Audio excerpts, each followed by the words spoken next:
Ooh, I'll just walk in front of the camera just like that, put my back to the camera, turn around and begin with what word? Boom! Yeah, thank you very much. I'm Thundercloud here at the Australian Poetry Hall of Fame, washing away the garbage, leaving rainbows after rains, taking prompts from Skye, that's her name.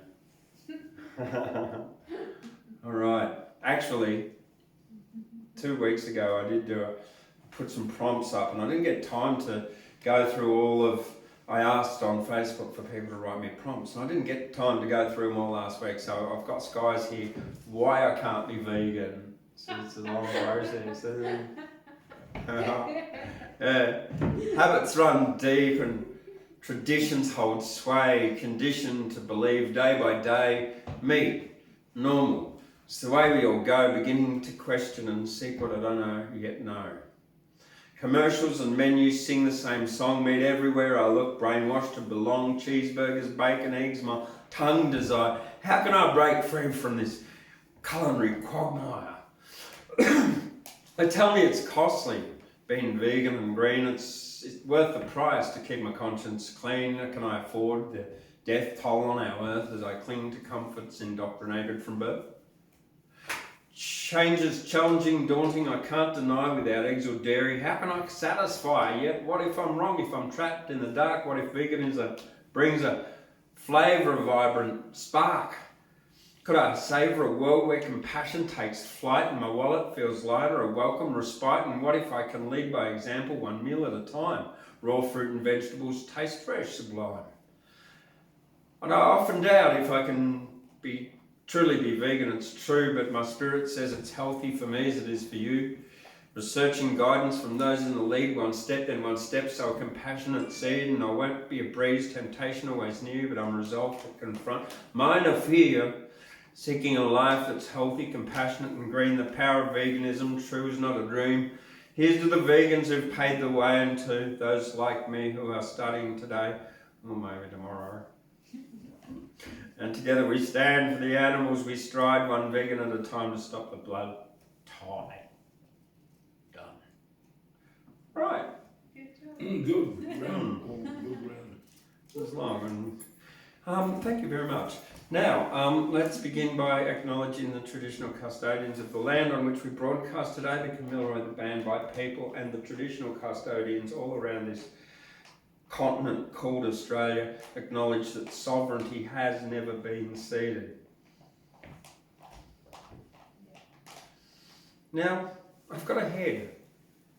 Melissa Warren. She's like a mannequin head. And this week, last week, she wrote a poem. And she wanted me to read it out to her because she's a mannequin head. She got just a head from here up. Got no mouth, and it doesn't even, you got a mouth but it doesn't move. So I've got to be Melissa. How would she speak? I thought that I'd like to play football, but I haven't got any feet. You can imagine I'm just a head, of course. I haven't got any arms or body or a bum, so I never ever eat. But I can think, I can dream, and I've got a great imagination. I astral travel throughout the universe, observing situations. I've got telepathy, telekinetic powers, and I can even levitate. And with my thoughts, I manifest the things that I create. I may not appear to be that much, but I am a superhead. But now it's time for me to say goodnight, then go to bed. But before I go, I guess you're wondering how I write. It's late, and I'll tell you after I've had a sleep. Good night. It's actually, she's telepathic. She sends it to me, and I do the writing. I do the hands for her. Now you know the secret of Melissa. All right. Now, today I've got, finally I got the copy with page numbers in it. Today it arrived. Of Jane Bung's peaceful protest in Nimbin.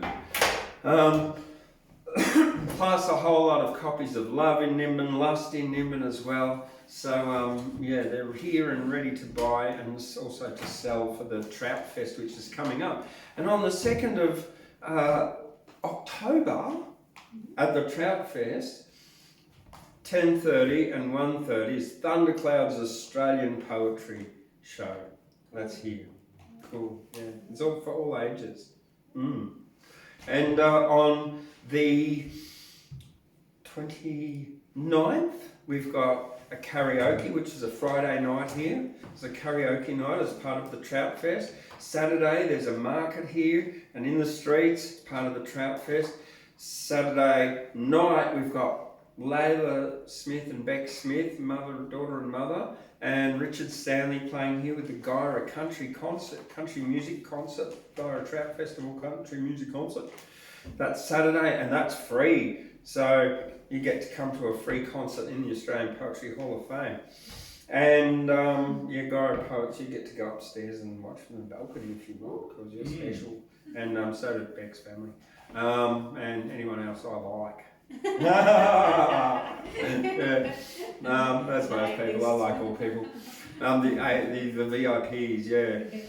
And what else is happening? Well, the next day we've got, on the Sunday, the 1st of October, we've got the Poets Breakfast from 9 a.m. plus the youth poetry competition. Now that's gone out to schools right around the area. There's both a performance and a written competition with prizes and prize money and all of that. And like, wow, imagine that. And if you're a young person between like the ages of 7 and 18 and you put in your writing, it will all be published in the Guyra Trout Festival Youth Poetry Anthology, and then you'll be able to buy that as well. So yeah, so we're looking forward to seeing all the great entries from all of the 45 schools in about 150 kilometre radius around here. You can you'll find information in the description below. I'll put the links in probably tomorrow after I've uploaded it. Anyway, from Jane Bung's Peaceful Protest in Nimbin, available here, also from Amazon online. Tongue twisters. These are some tongue twisters I wrote. Here's an F1.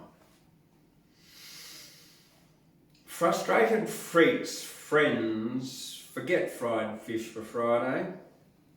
Cloistered crazies cry, catch cool creepy chickens. Plastered plonkers Porsche play poor pink piccolos. Lunatics like long legs left lying lightly loose. Grooming garroted grandpas get great green Google-guarded goofy girls golf games. Silly stupid Shetland shore seashells show some salubrious signs so savagely. I'll repeat that. Silly, stupid Shetland shore seashells start again. Silly, stupid Shetland shore seashells show some salubrious signs so savagely. Oh, got that one out, eh?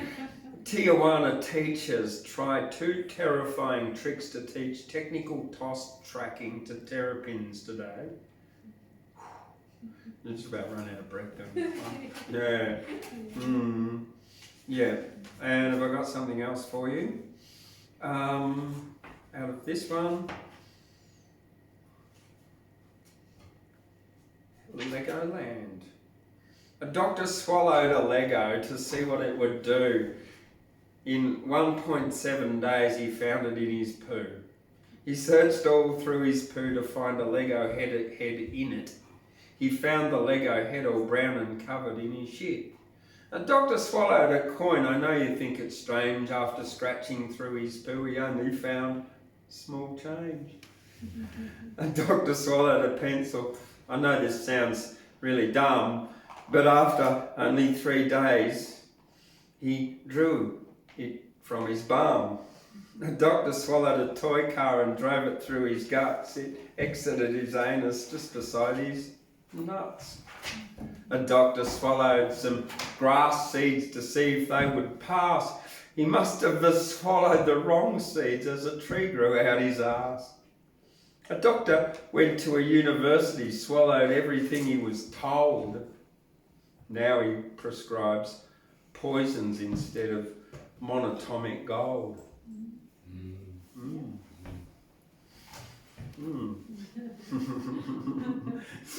We've heard of it.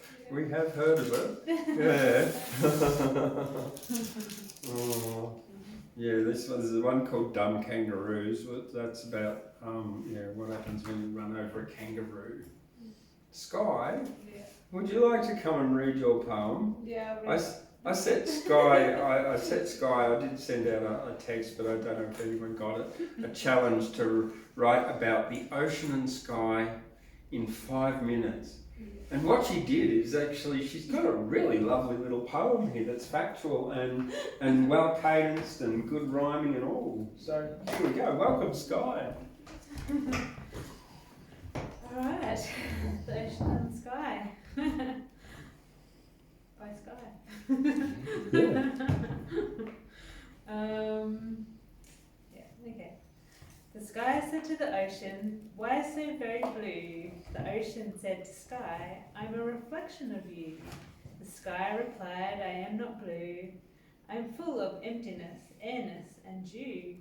Thunderclouds that show me I am not really blue, but that of sunlight shimmer on the atmospheric hue." Yeah. That's all. Is your name spelled the same way as No. you have now? It's got an E in it. Yeah. I didn't think it would be SKIGH or anything like that. Oh yeah, all those weird things. Just came down from the Isle of Skye. I'm not very big and I'm awfully shy. The lassie shout to say goodbye. Don't know where's your trousers. One of the greatest songs to come out of Scotland. It was, yeah. And my All last right. name's Campen and I love Campen.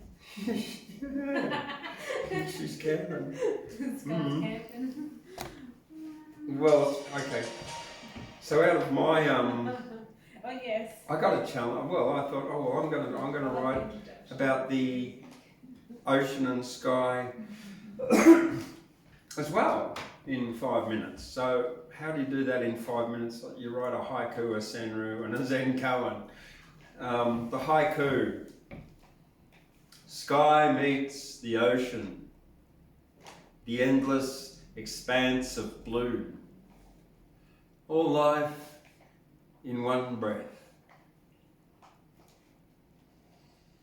Senru, waves crashing on rocks.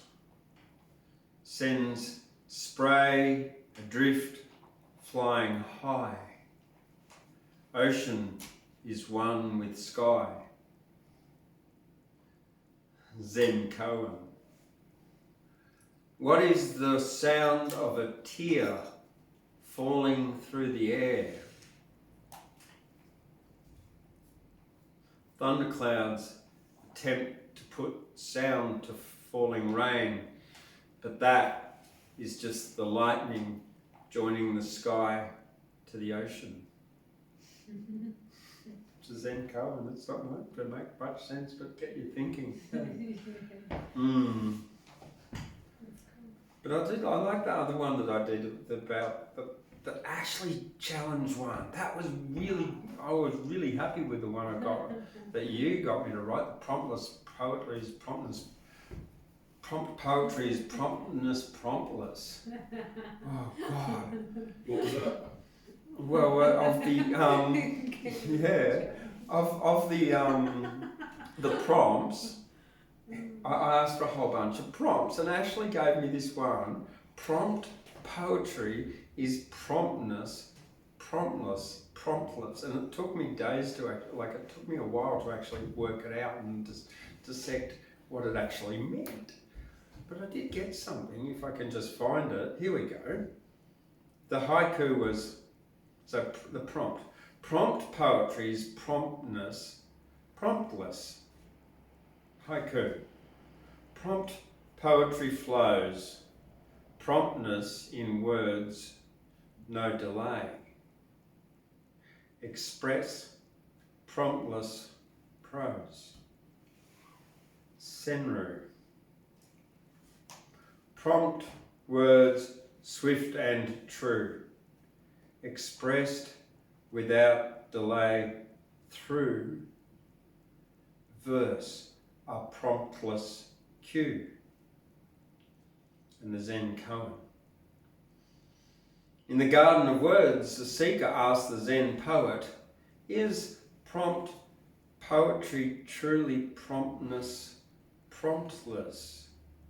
The poet, with a twinkle in their eye, replied, when the river flows without a pause, is it not the very essence of promptness, yet as serene as the still pond?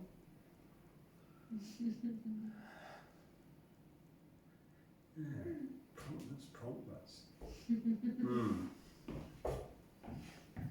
What's Senru? So the haiku is generally, they both have a very same structure of 575. But haiku is more about nature generally, and senru is more about people and emotions. I think that's my understanding of it. Yeah. But they both could be called haiku for all intents and purposes. They're just the 575. Would you like to come on up? Unless Ashley wants to go Ashley? first. No, off you go. Off you go.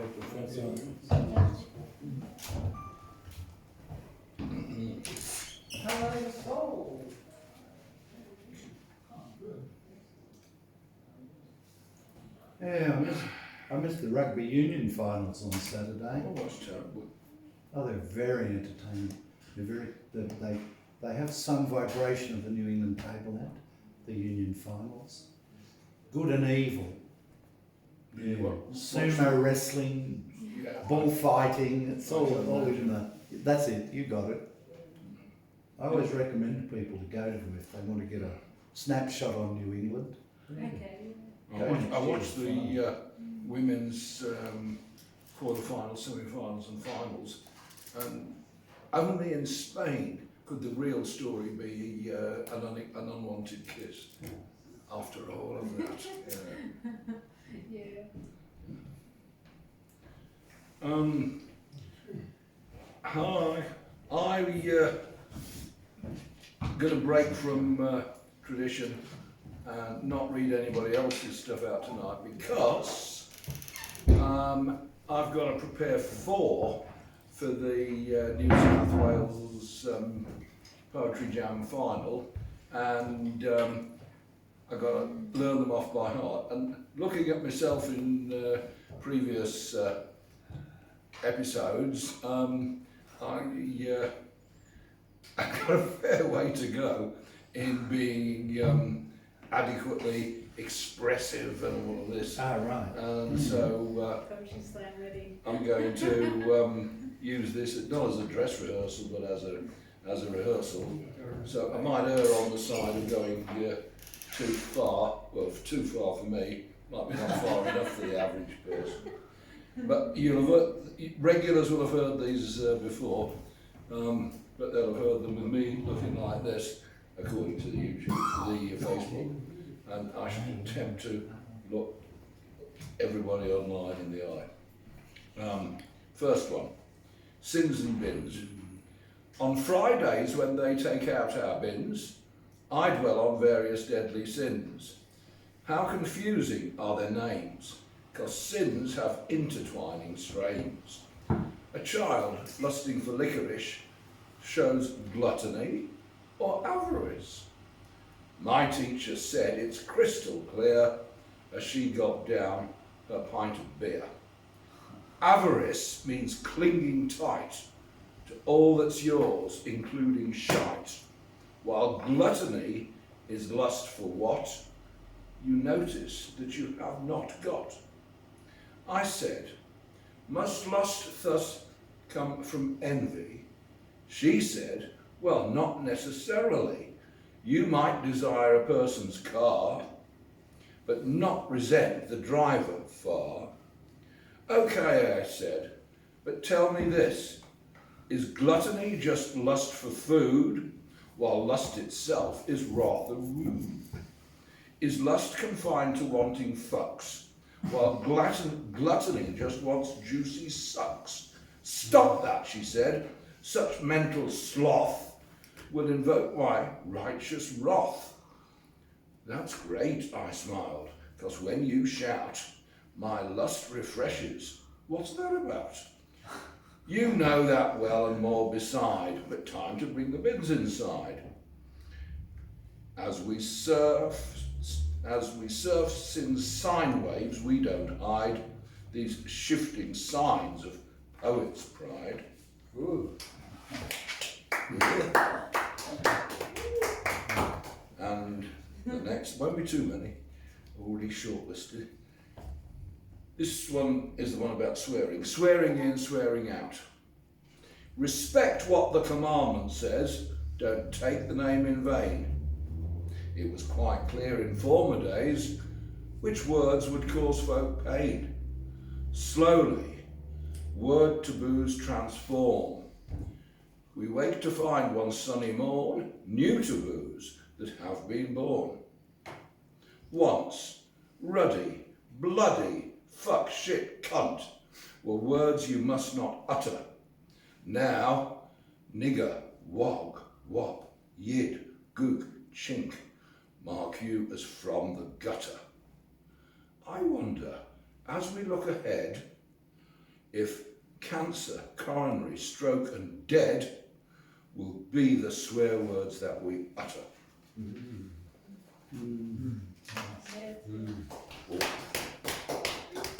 Okay.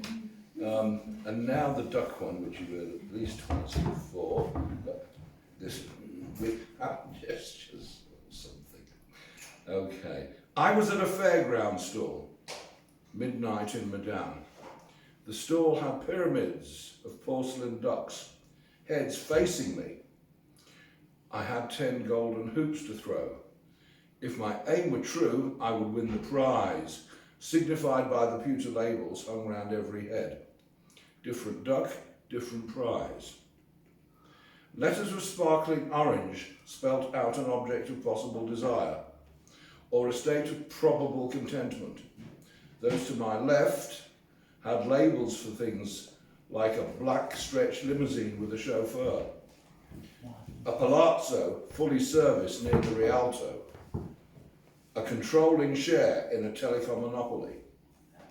Those to my right had labels for events, such as discovering on Madagascar, dodo still breathed, writing the screenplay of a Spielberg blockbuster, coining and popularising the next great ism. Those in front of me were more abstract, promising answers to such questions as, how do we go faster than light speed? To what is Ebola an evolutionary adaptation? Which bits of today's metaphysics are tomorrow's physics? Was it better to aim for one specific duck, or blindly throw where no man had thrown before, and hope some invisible wind would, with superordinate wisdom, speed the hoop to where it would best fulfill some supernal strategy? Or better yet, to mix these two, first aiming like a basketballer with turns 1, 3, 5, 7, 9, then throwing blindly with every even turn. Yes, why choose one when both are available? So, first I aimed left to the dodo duck, most carefully. It was a perfect shot. It came down around the duck's neck, so strong its clang, the head fell off the duck. The duck fell off the stall, taking down the pyramid of porcelain fowls onto the ground in many pieces. Do I get my wish? Said I. Do I get my ducks? Said the stall holder. And that's the end of that one.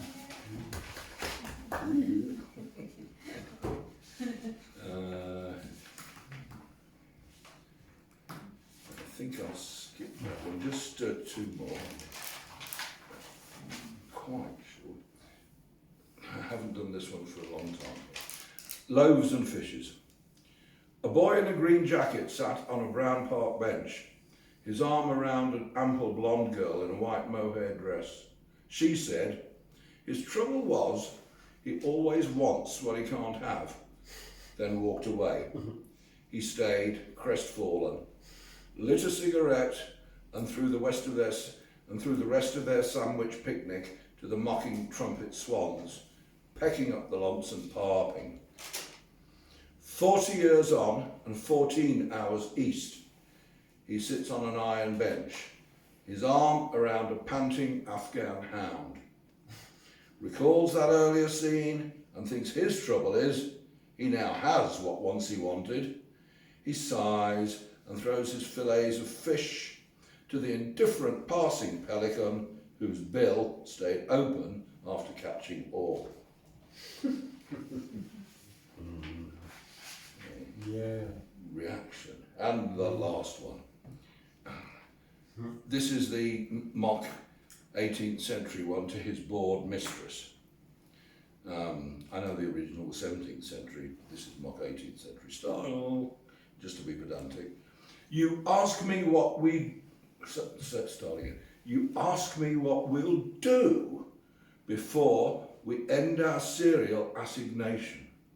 Well, though fools purport to draw the future's retroflex gyration, I shall not my plaudits pour upon some strutting void oration.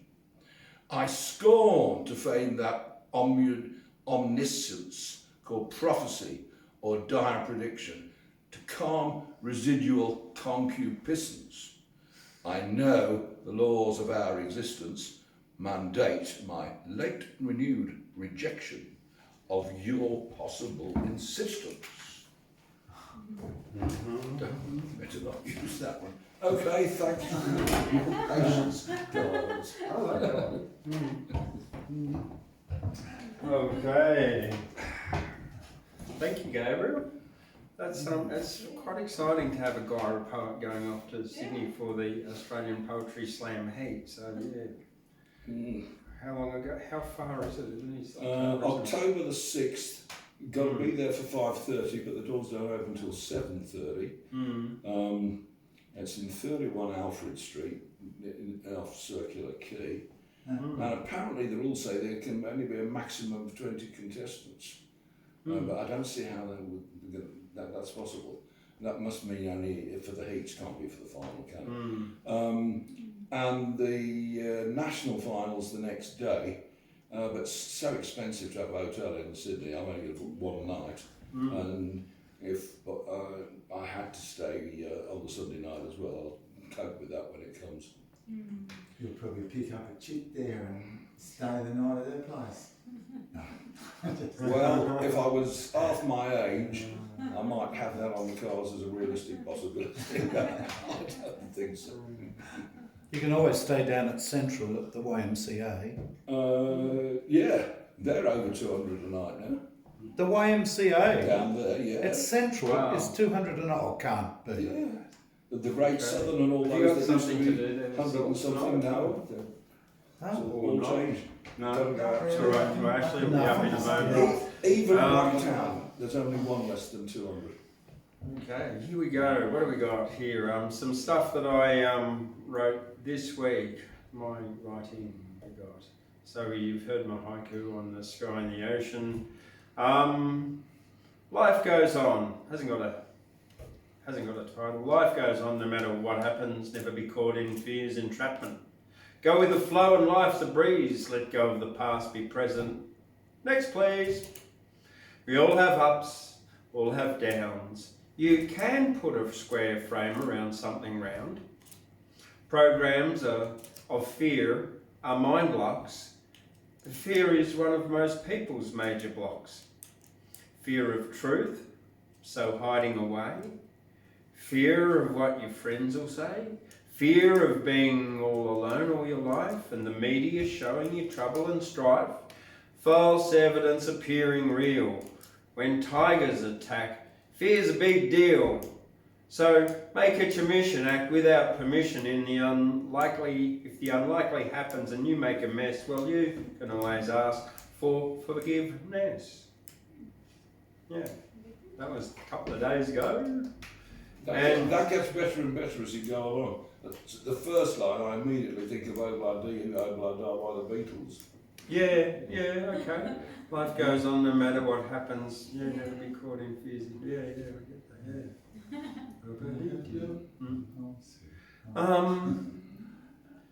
This was, okay. Here we go. There's a metaphor for you.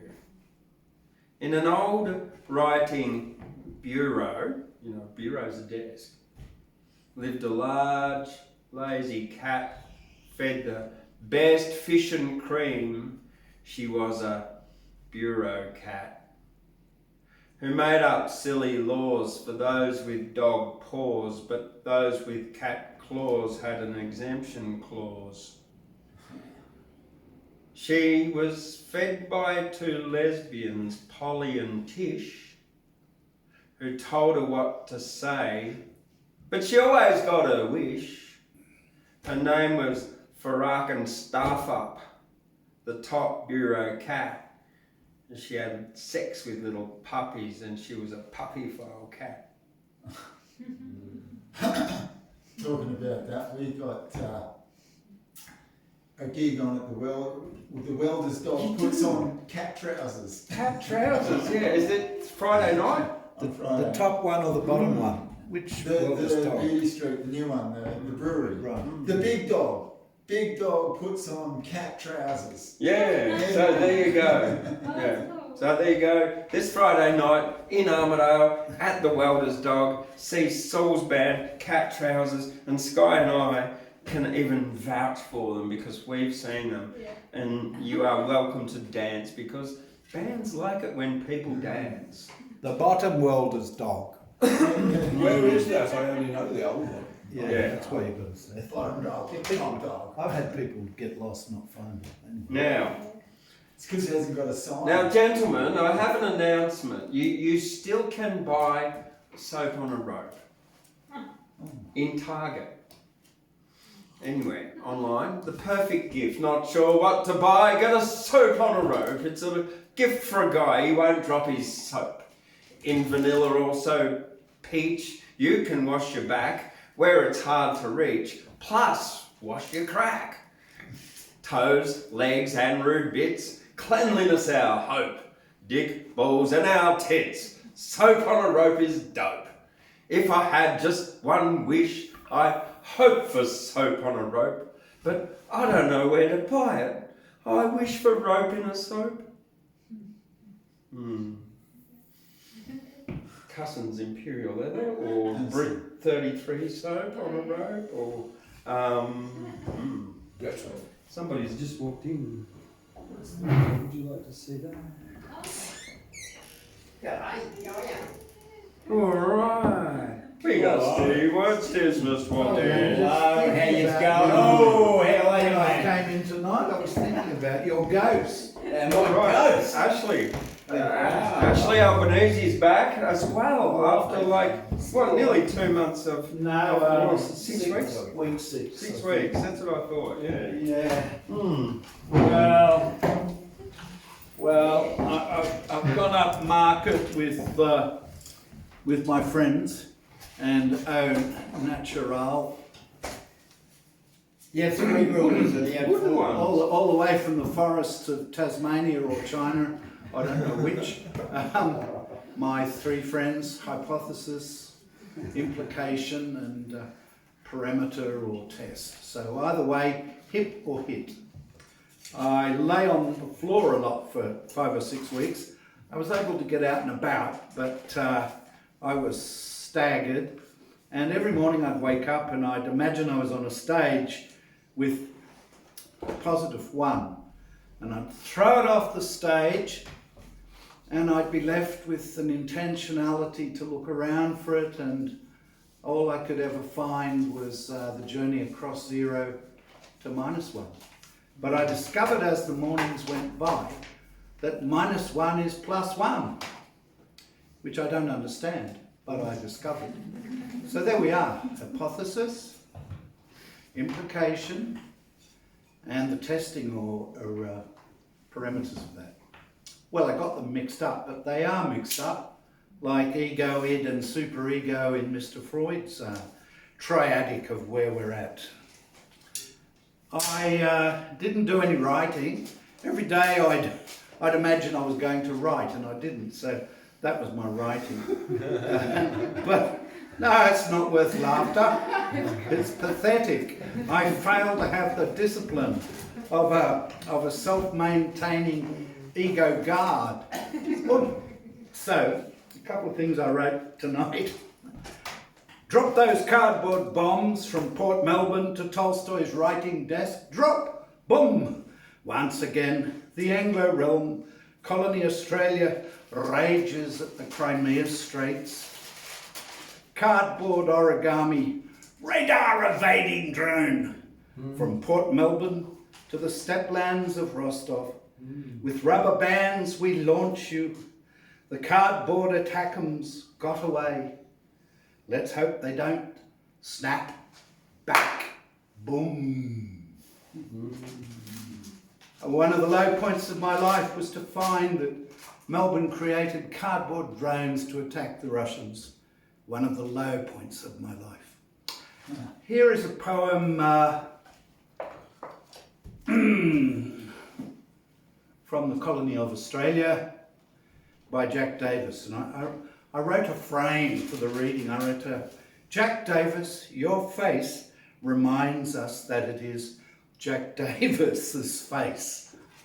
He has an amazing one, this great playwright and sometime poet. Jack Davis, Rock Nest. It's a poem in John Kinsella's very good Australian poetry anthology. It's got an introduction that everyone in this room should read at least once.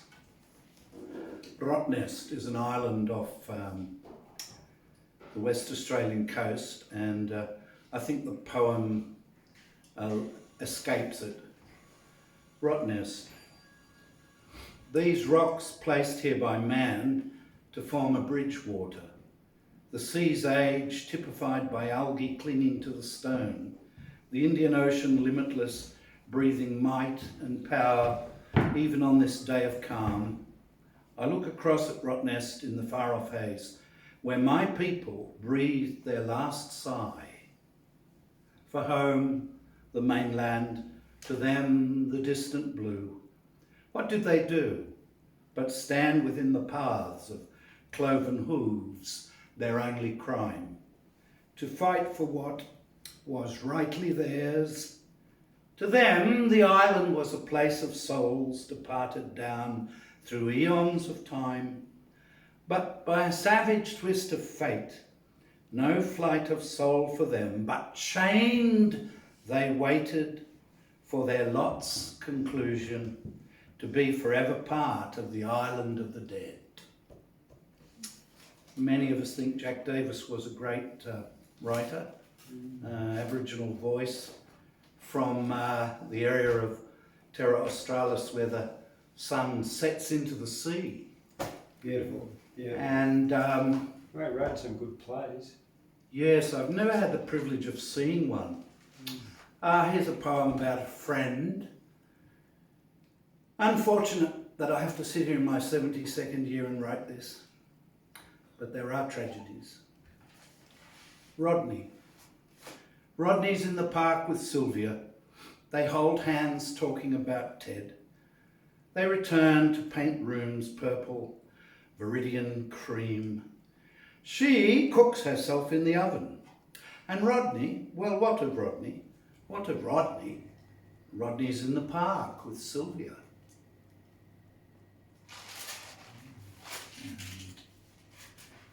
And I had to go through the winter lying on my floor, thinking about the old Aboriginal adage, meet you in the stars.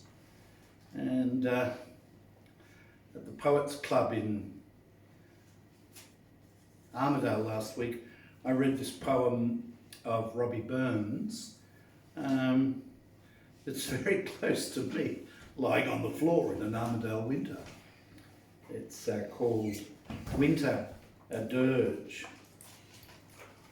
And it's so blunt and so bleak that it's not. The wintry west extends his blast, and hail and rain does blow. The stormy north sends driving forth the blinding sleet and snow. While tumbling brown the burn comes down and roars fra bank to brae, and bird and beast in covert rest and pass the heartless day. The sweeping blast, the sky o'ercast, the joyless winter day, let others fear, to me more dear than all the pride of May. The tempest howl, it soothes my soul, my griefs it seems to join. The leafless trees my fancy please, their fate resembles mine. Thou power supreme, whose mighty scheme these woes of mine fulfill, here firm I rest. They must be best, because they are thy will. Then all I want, oh, do thou grant this one request of mine, since to enjoy thou dost deny, assist me to resign. Yes, a good poem for Steve, that one. Who's that one? Robbie Burns, that's the famous little collection. He must be one of the most popular writers of the world, even as we eke our little lives and speak. Throughout the world, his truthfulness is appreciated. Though when he lived, not quite so much so. Although the bush people, if you have bush people in the cold of Scotland, up there near the Arctic Circle, they appreciate it, no doubt. I'll finish with a thought.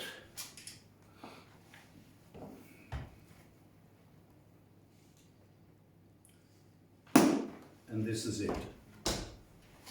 She left, never to return. A lament, the lament, a poem much done, this lament.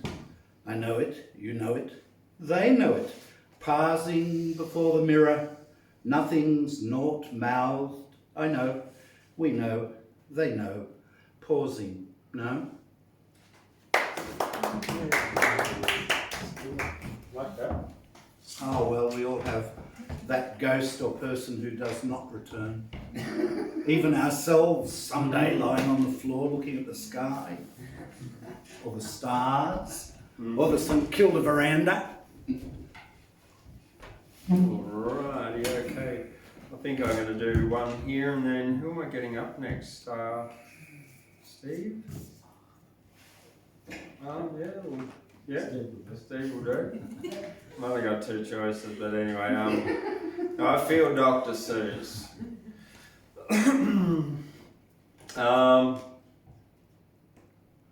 Yeah, I had a whole lot of other names in this, and I kind of changed them for a couple of familiar people. They're kind of close to me, but I'm not going to tell you who they are. In a town, there's no one here. In a town where the sun sometimes shine, Dougie Wanderer met a girl oh so fine. Her name was Miss Groves, with hair like gold, and her requests to Dougie were quite bold. Do a funny dance on one leg, she said. Stand on your head until your ears go red. Dougie thought all these tasks kind of odd, but just to impress her, he gave it a nod. He wiggled and twerked and ran about town, put his head in a bucket, dressed as a clown. Miss Groves laughed at this funny sight, but our Dougie knew something wasn't right. For all the silly things Dougie had done were more for amusement than Dougie's fun. Miss Groves asked Dougie to climb a dangerous tree, but he decided now was the time to be free. Thanks, Miss Groves, I'm going my own way. There's a world out there I'm going to play. Please stay with me, Miss Groves implored. No, I'm leaving now. There's a world to be explored. With that, Dougie Wanderer left without regret, ready to travel to whatever adventures he'd get. Rode off into the dust and the unknown, leaving behind what he'd outgrown. He was no longer tied by another's whim. He followed his heart and life excited him. Travelled all around adventures he'd create, and Miss Groves followed Dougie and thought he was great. Yeah. There you go. Yeah, so follow your heart. Do what you got to do. Steve Wordsmith, he's a man who follows his heart. That's right. Yeah. Come on down. Good day, everybody. It's always good to be here at the Australian Poetry Hall of Fame, and It's interesting. to see people like Ashley back is good. Saul, how are you? And Professor, wow, it's I've missed you all. And Skye, how you going? Yeah, no, it's good to be back. And to all the friends that we know out in Facebook land, the ones that I've known in the past and the ones that I've met presently and the ones that I've yet to meet in the future. Please call into the Australian Poetry Hall of Fame in Guyra. It's Wonder, James, well, he's Thundercloud, but his mum calls him James, has collected up to 2,000 poetry books of remembering the histories and the stories of the people of the past. And that is something that we have to lift up, and that is great. Thank you, James. Thank you, Steve. I recognise that. It's beautiful. Well, I haven't been around the world, but I've been around the block. I don't know it all, but I know a bloody lot. I don't have a house or a place of abode. I spend most of my time on the side of the road. I'm an outback poet just moving around with my heart in the bush and my feet on the ground. I've travelled this land from the top to the bottom. I've been to the Murray. I've seen the cod rotten. I've travelled from east and I've travelled from west. I've travelled with zeal and I've travelled with zest. I move around this country, and quite often I just get to little towns around the place, and in the last few days I've travelled into Inverell and Tingra and Bairaba and another down to Bingra and such, and saying hello to the people that's out there. It's wonderful. Wonderful to be part of this beautiful country, this fabulous country that we call home. Nice place, Bingara. It is. It's a beautiful little town. I've got to go down there and do they're going to have a show shortly, and they've asked me to come down and do a little bit of MC work, and that would be lovely. And we, I have a lot of towns that I like to travel around here and just speak to people. And what is poetry? It's words and it's thoughts written down. And we write these thoughts down, and each and every one of us have our individual thoughts. We're all unique in that way. See, all people alive have some talent. From where it comes, it's not known. Some sing and dance or act out romance. It's a part of your life, like a poem. When telling a joke is your forte, or telling the humour of life, or painting a beautiful landscape, or serenading the friends in your life. Yes, talent's a part of our makeup. It comes natural in the things that we do, not always in the things expected, and not always in the things that we choose. There's many stories to be told, and we have some interesting times coming up with our no vote and such. But, one of the things that I really think that we have to do is consider what is being done in here in this referendum that's coming up. I think it's a very important referendum that can cause all sorts of interesting things to happen. And, I was talking to a lady down in King's Cross the other day, across the King's Cross station. She had yes all over her, and she was with Malcolm Turnbull. And I said, look, I'd like to debate this. So we talked and we talked and we talked, and the lady came to tears twice in our conversation, and I hope that she gets to dig into the interest of this and maybe come up with a different conclusion. Her name was Jade, beautiful lady. I met him first near Warren, working on a starved out farm. He was skeletor and sallow, lean of shank and long of arm, wide lips and flared out nostrils that bespoke his native blood, a battler, scratching hard existence in this land of drought and flood. But he won a tight survival, chasing rabbits day and night, had no gun nor ammunition, used to knock 'em out in flight with a waddy for a weapon, junk or rock was just the same, and he'd grab that groggy bunny and he'd say, that was deadly aim. Sell them off his target, gave those spielers a little rest, and then knock 'em, sock 'em alleys in the showground out the west. The day that I was enlisted, he was standing next to me, and I heard him tell the captain that his name was Darky Lee. Oh, often quiet and moody, lonely in a crowd, no doubt, or perhaps the dip of colour made him feel the odd man out. But he was a willing soldier and a dinkum cobber too, like the night the MPs caught us at that Swye game in the loo. Yeah, he nailed that provost sergeant cold as any side of meat with a well-aimed whiskey bottle at the range of 20 feet. Mighty quick we were escaping, and I heard our mate exclaim as we scarpered through the alleys, "Fellas, that was deadly aim." Then our mob embarked for service to a land across the sea where the final call awaited for that bloke called Darky Lee. It was at the Flanders dust-up at a place called Blardner's Court. We copped a bad position. Yeah, men cut off without support, and that enemy machine gun keeping up a steady fire, safe and sound in their encampment behind barricade and wire. Flat we lay like bloody lizards on that piece of shell-raked plain, and that enemy machine gun pelted lead like summer rain. Well, our choice was die like heroes, or the white surrender flag, when our officer decided it was time to sky the rag, take your choice, a German prison or a group of unmarked mounds. When this bloke goes racing past me like a hare before the hounds strike me blue, but it was Darky, like an emu crouching low. In his right hand was a grenade swinging ready for the throw, no cover to protect him, dashing, daring as you please, where those Mitchell houses chattered and the bullets hummed like bees. And fair into that enemy gun pit, he dispatched his first grenade. Screams were heard from brave men dying as that scarlet blossom burst. Then he sent up another just as quickly as the first, German gunner or rabbit. It was all the same to our champion Bundy chucker. He maintained his deadly aim. Then a dying spurt of gunfire rang the bell on Darky Lee.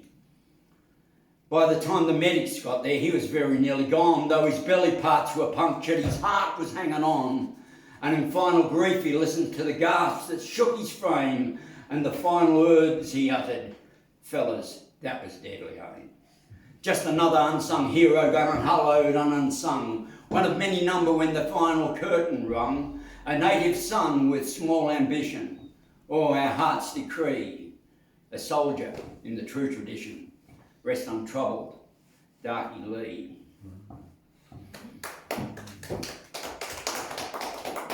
I tell that story, it's an Ogilvy story actually, and I tell that story mainly because, you know, we've only just recognised these people as human in the last 30, 40, 50 years. And back in the 30s, he died for us.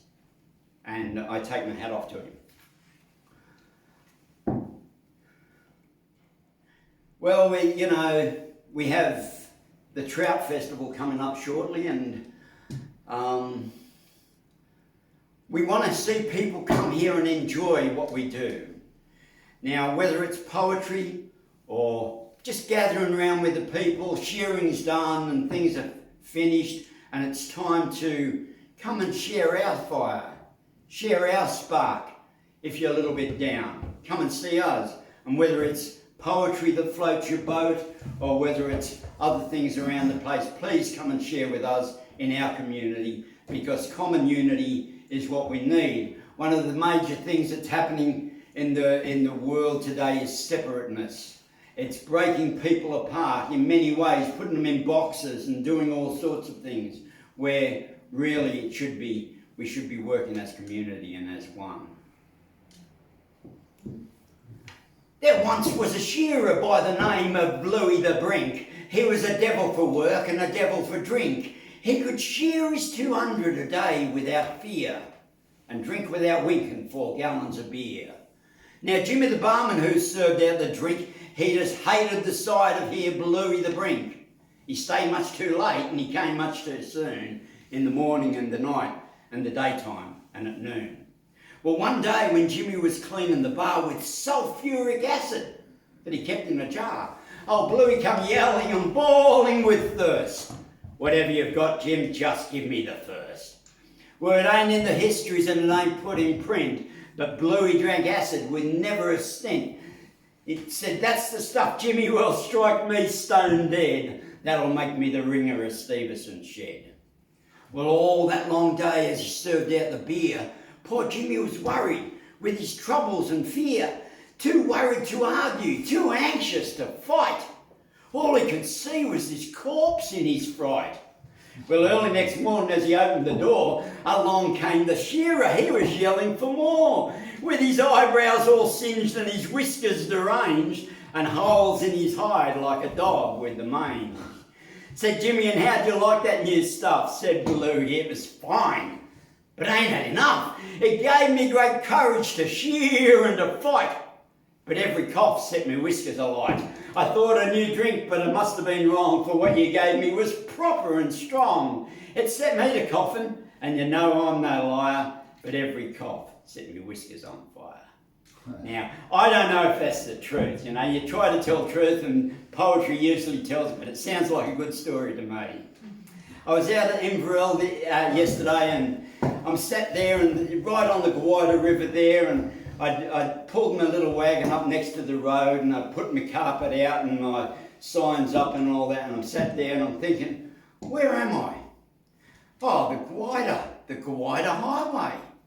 And I'm sat looking at the shop, and there's this huge, great big redback. By the sluggish River Guyra lived this wicked redback spider, who was just about as vicious as could be. Now the place he'd made his camp in was this Rusty Jones's jam tin, in a paddock near the showground at Moree. Well, near him lay the shearer snoozing. He'd been drinking beer and boozing all the night before and all the previous day. And the cooking of the cookers and the noise of the Showtown spruikers failed to raise him from the trance in which he lay. Well, there came this crafty-looking spieler with a dainty-looking Sheila. They were collecting wood to make a fire.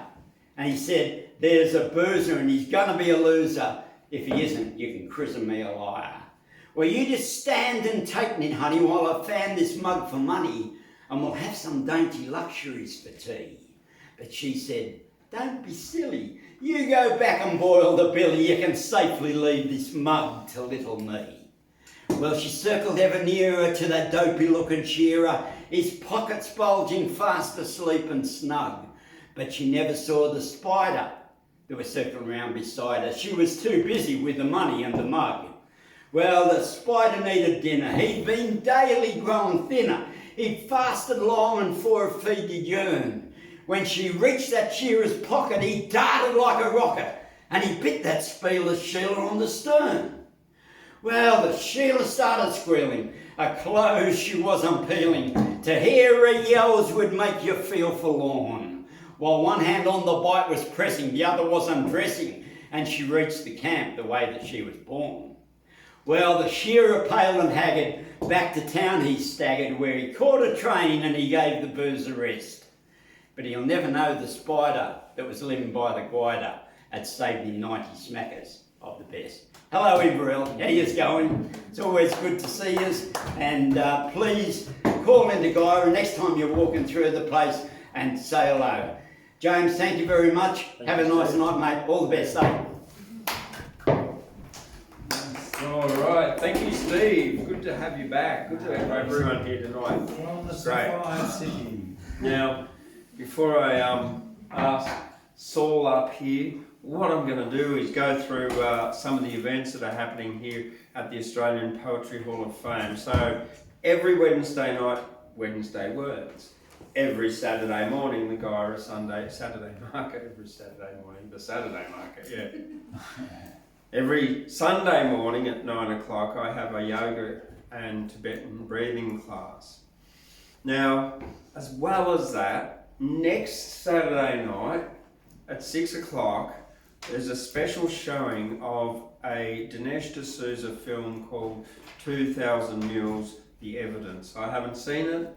It's about election fraud in the United States, and afterwards there'll be a discussion on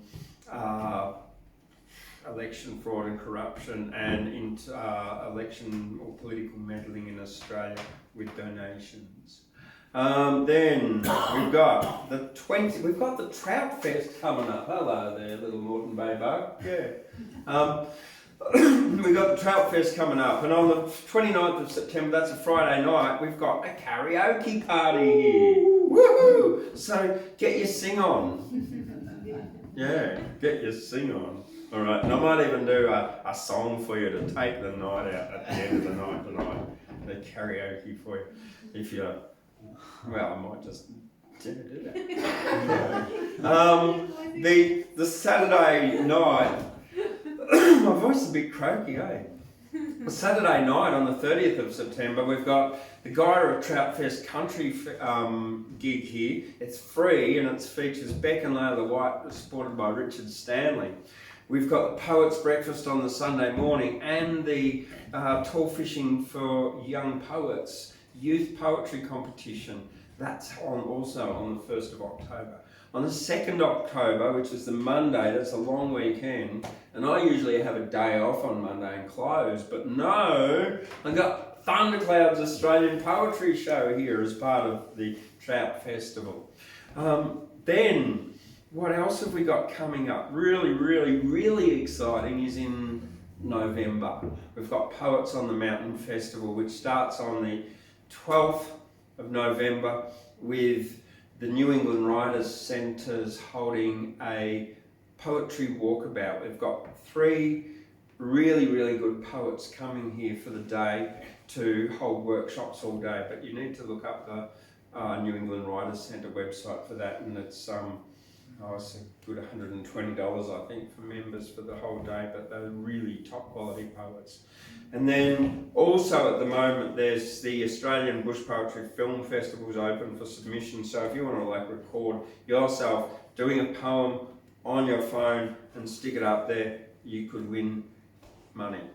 Yeah. And prestige too, yeah, the inaugural, the first, you could be the first winner ever, because it's never been before. Yeah. Everybody's a winner. Yeah, I'm a winner. Not a wiener. Oh, a winner. Yeah.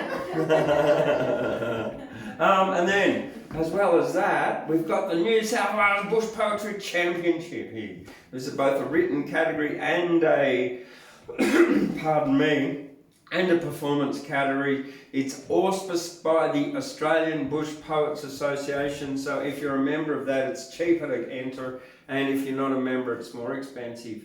If you want to get tickets on the day to come and watch them, it's also cheaper if you're a member of the Australian Bush Poets Association as well. Which day? The 18th and 19th of November. There's to become the New South Wales champion, you've got to do an original series, an original humorous. There's four different heats, and one of them is original serious, one of them's original humorous, then there's modern bush poetry, someone else's, and you've got to get the permission of the person who wrote it, and then there's old someone else's bush poetry. Because it's the Bush Poetry Championship, it needs to be in the structure of Australian bush poetry, which means rhymed and metered, and telling a story of Australian likeness. And that being said, don't think that Australian poetry is just, iambic rhyming couplets. It's not at all. Like the bush poetry, there are a whole bunch of different forms of an A, B, B, C, C, or an A, B, A, B, C, D, C, D, or an A, B, B, A, B, etc.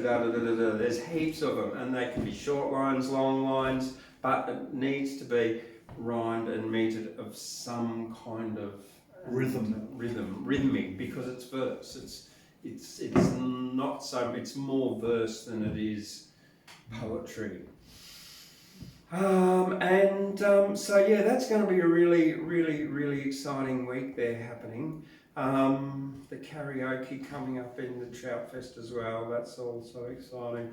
And now for a poem. This is called Three Deaths.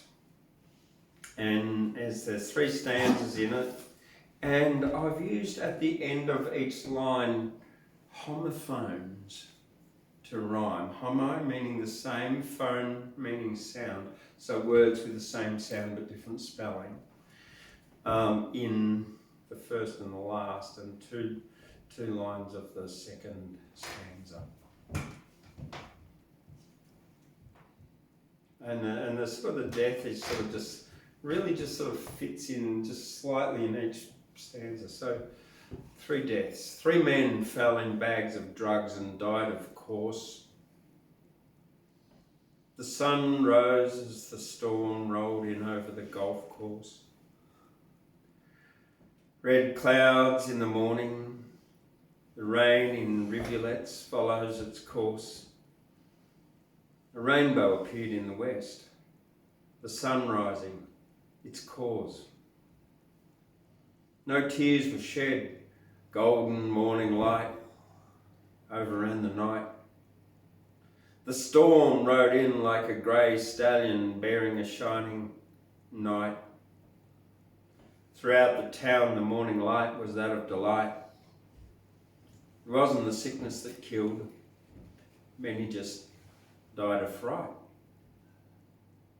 The orange sky reddening, morning smoke from the flue. I turned and went on my way as a flock of ducks flew. The only 3 fatalities, all believed they had the bird flu. However, it was pointless locking the cage after the bird flew.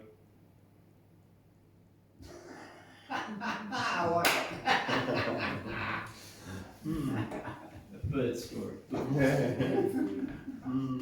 bird flew, the birds fly. Yeah, Saul Cafarella. Okay.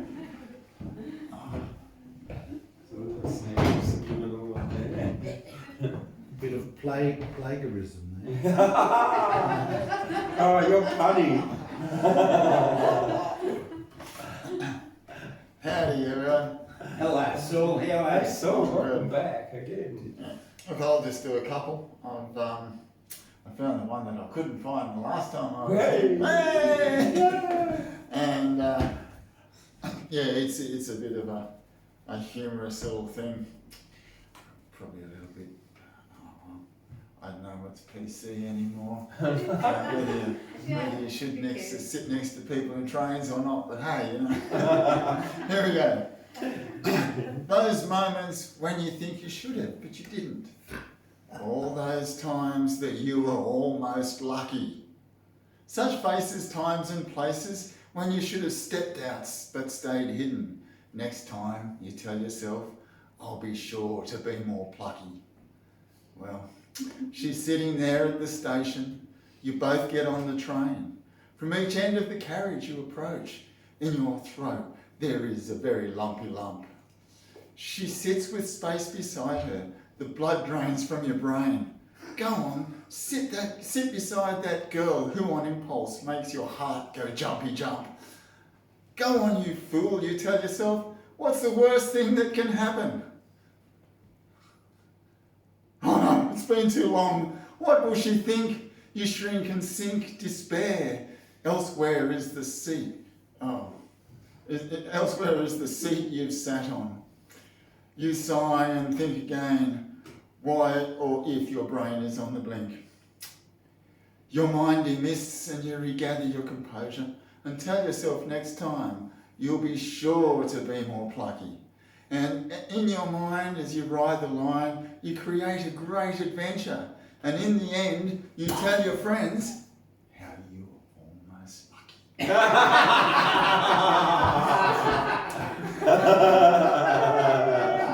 Almost. Lucky or fucky? Bit of both. Or fucky? Or ducky? Yeah. All the above. So usually last an award tonight. Okay. And this is one James sent me a thing saying he was doing things about skies and oceans and in 5 minutes, but I took a bit longer because every time I wrote I had rooms full of people, so it was a little bit tricky. Okay. Be of sky or be of ocean, both entwine in perpetual motion. Whether in the ocean or in the sky, the creatures in both these states fly. Whether in the sky and in the ocean makes fair sailing a lucky notion. Go to the beach and look from your feet to horizon where the sea and ocean meet. Sister ocean, brother sky, harmony in the arms of Mother Earth lie. Don't get hit by a cardboard drone. Sitting on the beach. Isn't that Out interesting? of Like reach. Australia is exporting paper airplanes to Bombs. Ukraine Attack with bombs. Yeah, you know. Very provocative. cardboard, recyclable and everything. All made down in the port of Melbourne. It's like you're going to go and pick it up after it's been blown to bits. Let's hope it doesn't boomerang back on us one day. Yeah. I came through Mascot the other day, James, and this big sign that says jokes about bombs are not really funny on an airport.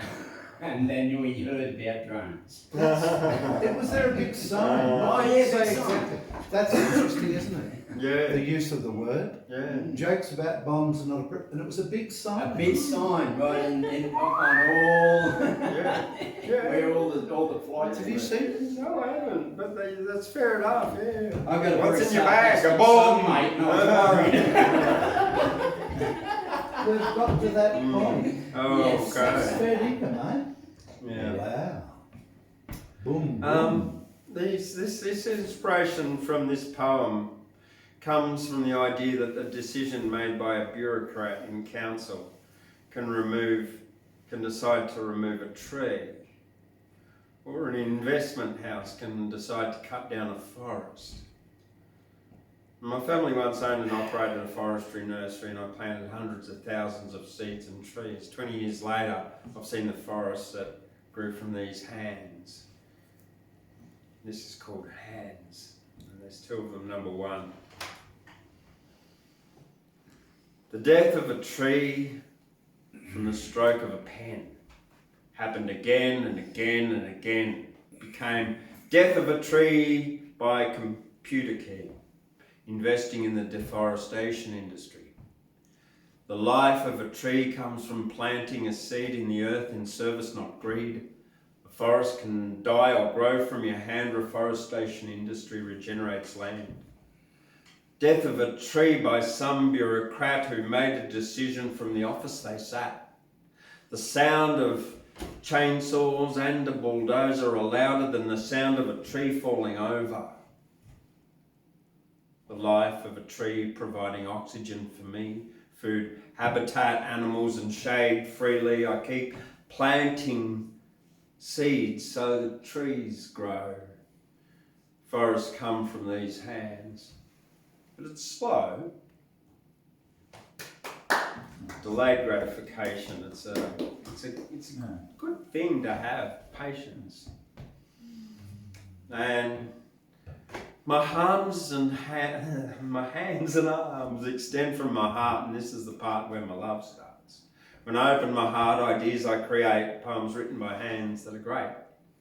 I use my hands to create great art, thoughts written down from an open heart.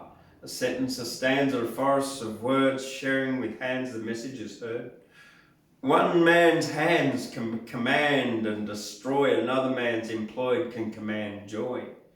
The hands given in service from the heart grow forests, write poetry, books create art. That's these ones. And on that, well, let's finish with a bit of karaoke, because we've got the karaoke night coming up here. I've been practicing all afternoon. Probably need a probably need a drink of water before I do this, but anyway. What one will I do? Should I do Goanna? Actually, I've got tea here, thanks, Saul. That's all good. You got one? Yeah. Flavourful. Should I do Goanna or Alan Parsons' Project? Goanna, I like. All right, Goanna, all right. We're going on the Aussie theme, aren't we? Yeah, we are, all right. Do you want to hear, let's see, which Goanna ones will I Oh, do? I feel like I'm in bloody McDonald's on the picky board, you know? Piggy board. All right.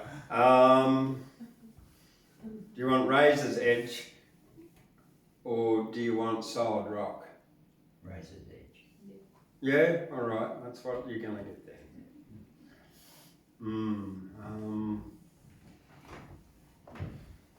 Karaoke then.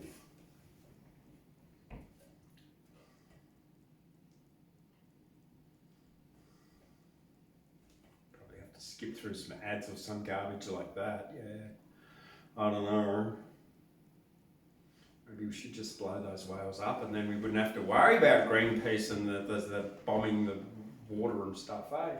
If only we could find them Yeah. all at once. Oh, my dreams. This is because my son sent me this. Got a letter from Davy just the other day. Living in Queensland was not okay. Can't find the money just to pay the rent. And the food and the herb, well, they're just heaven sent. He's been living on a razor's edge, trying to touch the sun. He won't fall for that same old trick again. Kathy's alright, she just gets lonely every day. She's living in a dream world of yesterday. And there she is, but here she'll stay. Well, it just never gets better anyway. She's been living on a razor's edge, trying to touch the sun. She won't fall from that same old trick again. I've got a bit of a croaky voice tonight. I'm like, just dry voice, dry throat. Maybe I was singing too much this afternoon. Yeah, I heard that.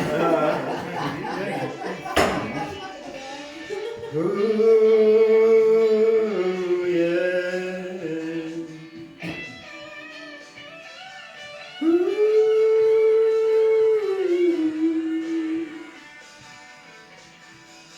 Lily's too tired of living down by Torquay. She's getting herself together financially. Says one of these days I'm just gonna lie in the sun. But right now I'm wondering, does that day ever come? She's been living on a razor's edge, trying to touch the sun. She won't fall for that same old trick again. Got a letter from Davy just the other day, and the note just read, please come to Byron Bay. Byron Bay. Well, heart says go, and the head says stay. The big wheels just keep turning every day. Don't go living on a razor's edge, trying to touch the sun, 'cause you'll just fall for that same old trick again. That's what they tell you, we're living on a razor's edge, trying to touch the sun, but we won't fall for the same old trick again. Living on a razor's edge. That's it. Thank you very much. I see a single bedroom unit in unrenovated in Byron Bay for $1 million. Yeah, wow. And That's it that's just shows weekly what rent, Byron isn't Bay it? has come. That's weekly rent. What has become? Yeah. And Yeah. I more or less grew up there. I'm a Mm. Bimby and Yeah. Moomba. So I Yeah. love to live here. Mm. I loved it. I worked in Walkers when it was a little meat works there in Byron Bay. Yeah, wow. It's Yeah, I heard you can get like a little bit behind the U bend in a dunny for like $50 a week. Yeah. Well, it's been in the colony of Australia. It's been colonised. Totally. Yeah. Yeah. Well, we're done. Unless anyone else has got something else they'd like to add.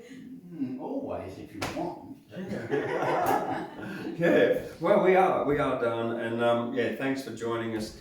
Give it a like, give it a subscribe, a thumbs up thing, and whatever else, and share it with your friends, because tell them to come here, because it's like really exciting, and there's lots to see in poetry. 1,333 metres in the sky. Yeah, it's very high up here.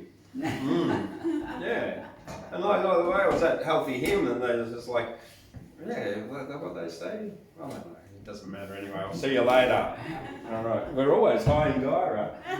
4/3 of a kilometre high. Yeah.